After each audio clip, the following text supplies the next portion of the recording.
नमो नमः, नमस्कारः, वंदे संस्कृत मातरम। आज की प्रारंभिक रचनानुवाद कौमुदी की इस कक्षा में उपस्थित हुए सारे अध्येताओं का मैं हृदय से स्वागत करती हूँ। आइए हम सरस्वती वंदना करके हमारी इस कक्षा का प्रारंभ करते हैं। तो हमारे बीच हैं 7वीं कक्षा के एक छोटे से छात्र वैभव जी। वैभव जी हमारे सामने सरस्वती वंदना करेंगे। या कुन्देन्दुतुषारहारधवला या शुभ्रवस्त्रावृता या वीणावरदण्डमण्डला या श्वेतपद्मासना या ब्रह्माच्युतशङ्कर प्रभृतिभिर्दैवैः सदा वन्दिता सा मां पातु सरस्वती भगवती निःशेषजाड्यापहा। सरस्वती नमस्तुभ्यं वरदे कामरूपिणी विद्यारंभं करिष्यामि सिद्धिर्भवतु मे सदा। बहुशोभनम। तो हम अपनी क्लास शुरू करने के पहले, जैसा कि मैंने आपसे कहा था कि मैं प्रत्येक क्लास में अपनी क्लास में उपस्थित जो संस्कृतानुरागी अध्येता हैं उनमें से किसी न किसी एक का परिचय कराऊंगी। तो आज मैं आपका परिचय करा रही हूँ डॉक्टर रूपाली गिरी जी से। तो ये रूपाली गिरी जो है, डॉक्टर रूपाली गिरी, ये नवी मुंबई में रहती है। ये होम्योपैथी की डॉक्टर हैं, BHMS हैं, और उन्होंने PGDHM मतलब post graduation diploma in hospital management में भी किया हुआ है।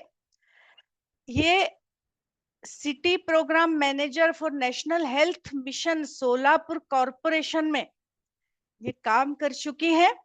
और इनका इस तरह से देखा जाए तो संस्कृत से कोई नाता नहीं है, पर संस्कृत के प्रति इतना अनुराग है इनको कि संप्रति ये संस्कृत का अध्ययन कर रही है।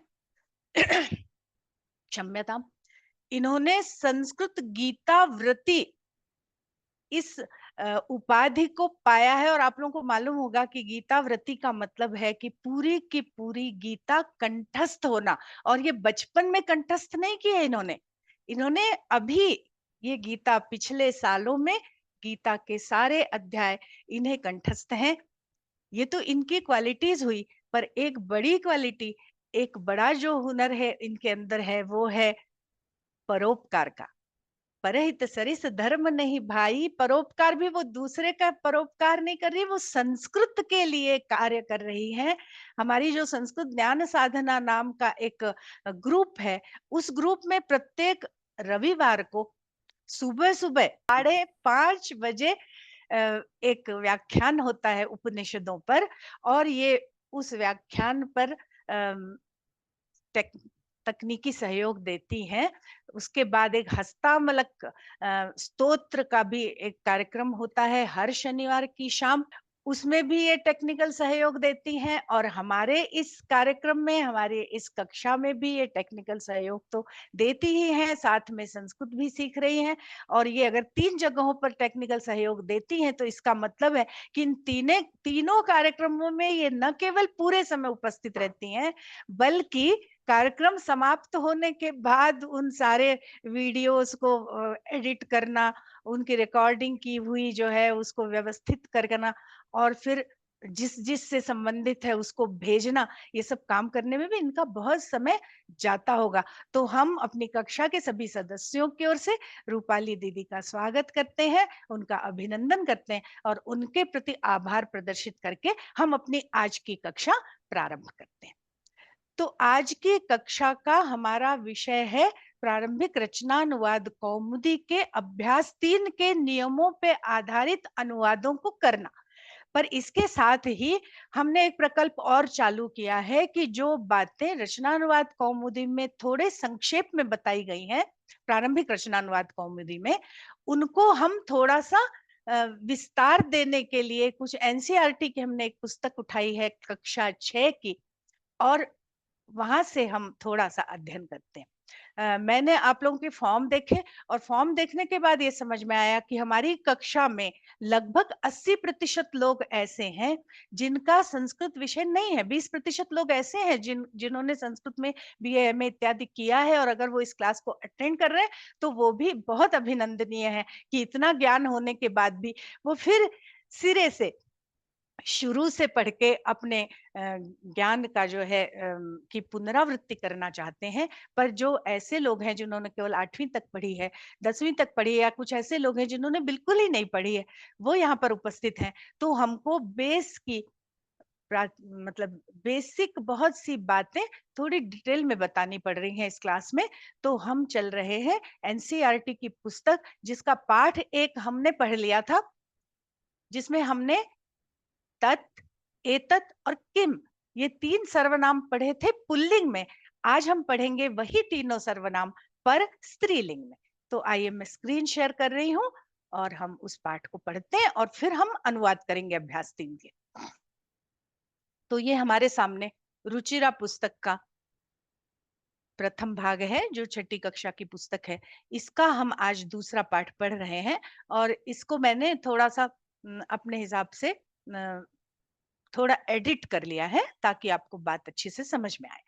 तो ये द्वितीय पाठ, ये आपको दिखाई पड़ रहा होगा, द्वितीय पाठ। इस पाठ के हम शब्द परिचय के दूसरे पाठ को पढ़ रहे हैं और इस पाठ में हम क्या पढ़ने वाले हैं? हमने पिछली कक्षा में पढ़ा था एषः, एतौ, एते, मतलब एतत् शब्द के तीनों वचन, और सह, तौ, ते माने तत् शब्द के तीनों वचन, और किम सर्वनाम भी पढ़ा था, कह, कऊ, के, और वो तीनों जो थे वो पुल्लिंग में थे। आज हम जो पढ़ने जा रहे हैं वो स्त्रीलिंगी सर्वनाम है। एतत् सर्वनाम में स्त्रीलिंग में बनता है एषा, एते, एताहा, एषा, एते, एताहा। मतलब जब कोई पास होता है स्त्रीलिंग उपादान, माने वो व्यक्ति भी हो सकता है, वो वस्तु भी हो सकती है, तो उसमें लगता है ये एषा, एते, एताहा। माने अगर एक बालिका आपके सामने है तो आप कहेंगे एषा बालिका, अगर वो पास है तो। यहाँ पर देखिए हाथ का निशान आपको दिख रहा होगा कि ये बालिका पास में है स्त्रीलिंगी, तो इसे हम कहेंगे एषा बालिका। और जब वही बालिका दूर होगी, माने वही स्त्रीलिंगी उपादान जब दूर होगा, तो हम उसको कहेंगे सा बालिका। ये तो केवल एक वचन की बात हुई। अब अगर 2 होंगी तो हम कहेंगे एते, और बहुत सारी होंगी तो हम कहेंगे एताहा, अगर पास हैं तो। और अगर दूर होंगी तो सा, ते, ताहा। सा मने वह एक, ते मने वे दोनों, और ताह मने वे सब। अब देखिए यहाँ पर एक बात आपको थोड़ी ध्यान में रखने की है कि यहाँ द्विवचन में 2 शब्द आए हैं, एते और ते। और हमने जब पुस्तक पढ़ी थी, हमने जब पिछला पाठ पढ़ा था, तो ये एते और ते शब्द वहां भी आए थे, पर वो बहुवचन में थे, सह, तौ, ते, और एषः, एतौ, एते। तो अगर लिखा है एते गच्छन्ति, एते पठन्ति, ते पठन्ति, मतलब अगर बहुवचन की क्रिया लगी है तो हमें समझना चाहिए कि ये पुल्लिंग के सर्वनाम है। और अगर द्विवचन की क्रिया लगी है एते पठतः, ते पठतः, तो हमें समझना चाहिए कि ये स्त्रीलिंग की के सर्वनाम है। और अगर नाम लिखा है, मतलब कौन पढ़ रहा है उनका अगर नाम लिखा है, मतलब संज्ञा शब्द अगर वहां है तो हमें समझ में आ ही जाएगा, वहां बालिके पठतः लिखा होगा। और बालकाः पठन्ति, एते बालकाः पठन्ति, माने ये बालक पढ़ रहे हैं बहुत सारे। पर अगर लिखा है एते बालिके पठतः, तो इसका मतलब होगा कि ये 2 बालिकाएं पढ़ रही। चलिए हम चित्र के माध्यम से जब हम पढ़ेंगे तो आपको समझ में ज्यादा अच्छे से समझ में आएगा। देखिए ये प्रश्न है, और मैंने आपको बोला था कि जरूरी नहीं है कि जो संज्ञा शब्द हैं स्त्रीलिंग के वो सारे सजीव ही हो, निर्जीव वस्तुओं की भी भी निर्जीव वस्तु भी स्त्रीलिंग होते हैं। यहाँ पर देखिए एक झूला है और उस झूले पर ये हाथ बना हुआ है और यहाँ प्रश्न पूछा जा रहा है कि एषा का, यह क्या है? एषा का, यह क्या है? एषा दोला, यह झूला है। मतलब ये दोला शब्द संस्कृत में स्त्रीलिंगी है। दोला कुत्र अस्ति, दोला कहाँ है? दोला उपवने अस्ति, दोला उपवन में है। देखिए एषा का, यह क्या है? एषा दोला, यह झूला है, पास में है। दोला कुत्र अस्ति, दोला कहाँ है? दोला उपवने अस्ति, दोला उपवन में है। उपवन को हम हिंदी में बगीचा भी कह सकते हैं। दोला बगीचे में है। अब ये तो पास की बात हो गई। अब वही स्त्रीलिंगी वस्तु या व्यक्ति हमसे जब दूर होगा तो हम ऐसा नहीं कहेंगे, हम उसको कहेंगे सा। तो अगली स्लाइड देखिए। अब ये एक घड़ी है, घड़ी को घटी भी कहते हैं और घटिका भी कहते हैं। और ये जब आकारांत, प्रायः जो आकारांत शब्द है वो स्त्रीलिंगी होते हैं। तो वो एक घड़ी है और ये हाथ का इशारा बता रहा है कि वो घड़ी बोलने वाले से काफी दूर है। तो पूछ रहे हैं सा का, वह क्या है? सा घटिका, वह घड़ी है। घटिका किम सूचयति, घटिका क्या सूचित कर रही है? घटिका समयम सूचयति, घटिका समय सूचित कर रही है या बता रही है। तो देखिए इसका हिंदी अनुवाद हम देखते हैं। सा का, वह क्या है? अब यहाँ पर अगर कोई जीवित स्त्रीलिंगी शब्द होता तो हम क्या की जगह कौन भी बोलते। वह कौन है? अगर वहां कोई लड़की होती तो हम कहते कौन है, वस्तु है, इसलिए हमने कहा क्या। वह क्या है? सा घटिका, वह घड़ी है। घटिका किम सूचयति, घड़ी क्या बताती है? घटिका समयम सूचयति, घड़ी समय बताती है।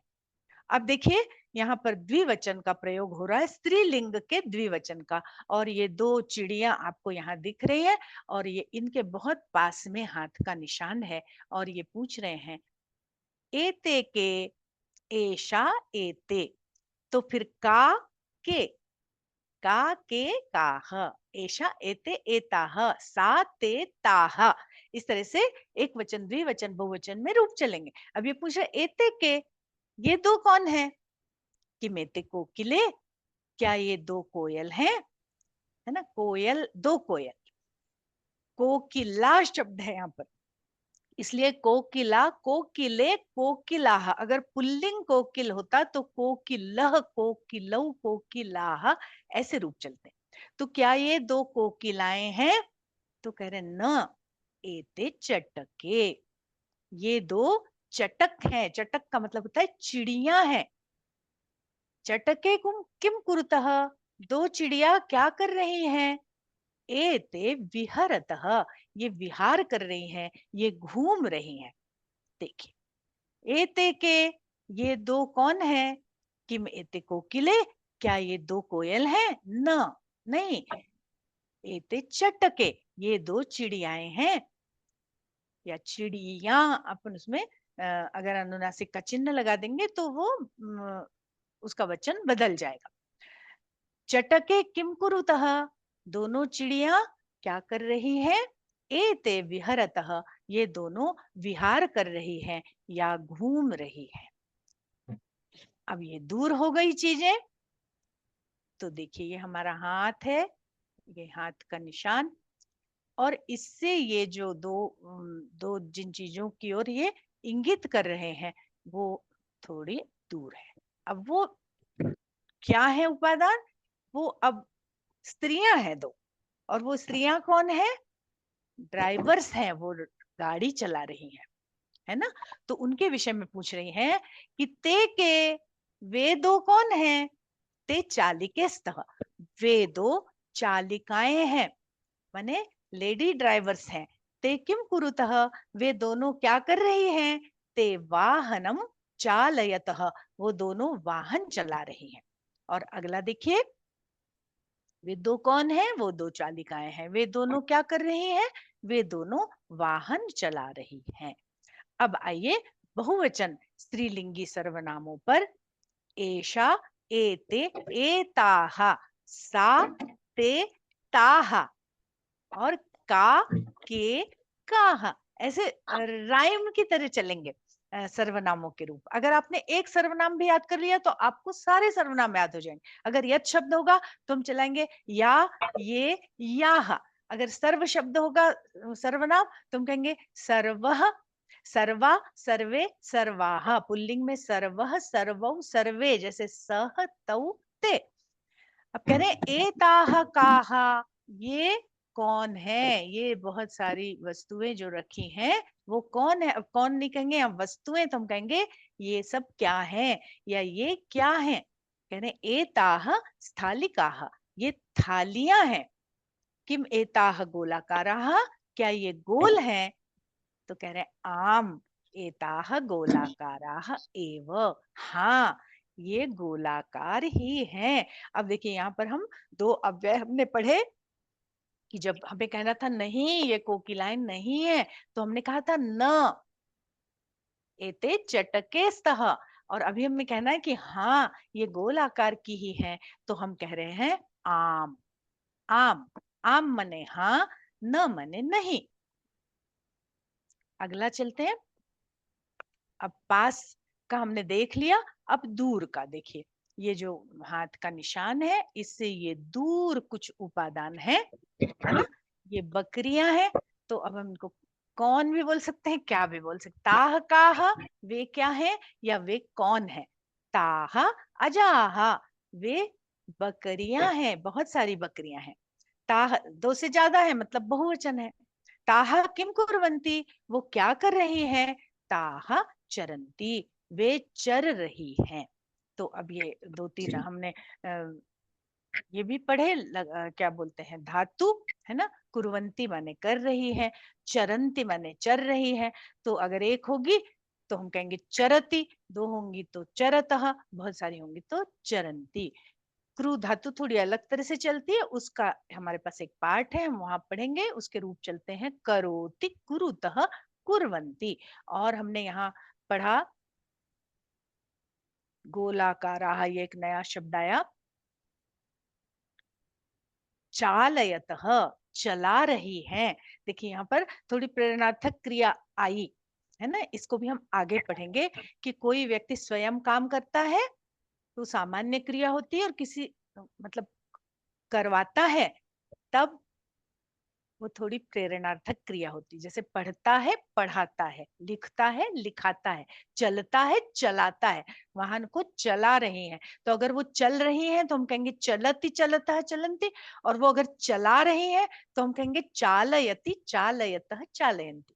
कोई पढ़ रहा है तो हम कहेंगे सह पठति रामः पठति, पर कोई पढ़ा रहा है तो हम कहेंगे सह पाठयति, शिक्षकः पाठयति, गुरुः पाठयति। ये प्रेरणार्थक क्रिया बहुत आगे की बात है, पर आपको इतनी शुरू की स्टेज में ये समझने को मिल गई। तो इस तरह से ये हमारे, और एक ये विहरति आया। विहरति, विहरतः, विहरन्ति माने घूमते हैं। विहरतः माने दो घूम रही हैं, विहरति माने एक घूम रहा है। और इस तरह से हमारा ये पाठ भी समाप्त हो गया है, और हमारी ये मीट भी अब एंड होने वाली है। तो 2 मिनट बचे हैं। यहाँ पर हम 2-3 वाक्य बना लेते हैं स्त्रीलिंग के। तो देखिए मेरे हाथ में ये एक स्त्रीलिंग की वस्तु है, तो हम इसको कहेंगे एषा। अब ये मेरे पास है तो इस पे प्रश्न बनेगा एषा का, एषा लेखनी। और यही अगर दूर रखी होगी कहीं तो हम पूछेंगे सा का, सा का, सा लेखनी, का लेखनी, सा लेखनी, का लेखनी, एषा लेखनी। अब ये लेखनियां अगर हमारे पास दो होती तो हम उसको कहते एते, और अगर बहुत सारी होती तो हम कहते एताहा। अब ये एक पुस्तिका है मेरे पास, पुस्तिका माने कॉपी, तो पास है तो मैं इसको एषा कहूंगी, एषा पुस्तिका। और अगर ये दूर होती तो हम कहते सा पुस्तिका, का पुस्तिका, सा पुस्तिका। और ये पास आ गई तो का पुस्तिका, एषा पुस्तिका। कूपी, ये भी स्त्रीलिंग शब्द है, ईकारांत स्त्रीलिंग शब्द है, पास है तो हम कहेंगे एषा कूपी, और वो कूपी दूर रखी है तो हम कहेंगे सा कूपी। का कूपी, एषा कूपी, का कूपी, सा कूपी। और ये अगर बहुवचन होता तो हम उसको एताहा, अगर पास होती तो हम कहते एषा, एते, एताहा। और अगर दूर होंगी तो हम कहेंगे ताहा। अब कूपी के रूप थोड़े अलग तरह चलते हैं, कूपी, कुप्यो, कुप्य अभी हमने पढ़े नहीं है, इसलिए उसका प्रयोग हम अभी नहीं करेंगे। जब स्त्रीलिंगी शब्द पढ़ लेंगे एकारांत तो हम इसका प्रयोग करेंगे। हाँ, तो ये हमारा अभी एतत् स्त्रीलिंग शब्द, एतत्, तत् और किम स्त्रीलिंग शब्दों का पाठ संपन्न हुआ। बहुत शीघ्र आपके सामने प्रस्तुत होगी इसी दिन के द्वितीय सत्र की रिकॉर्डिंग। तब तक के लिए नमस्कार। जयतु संस्कृतम, जयतु भारतम, पुनर्मिलामः।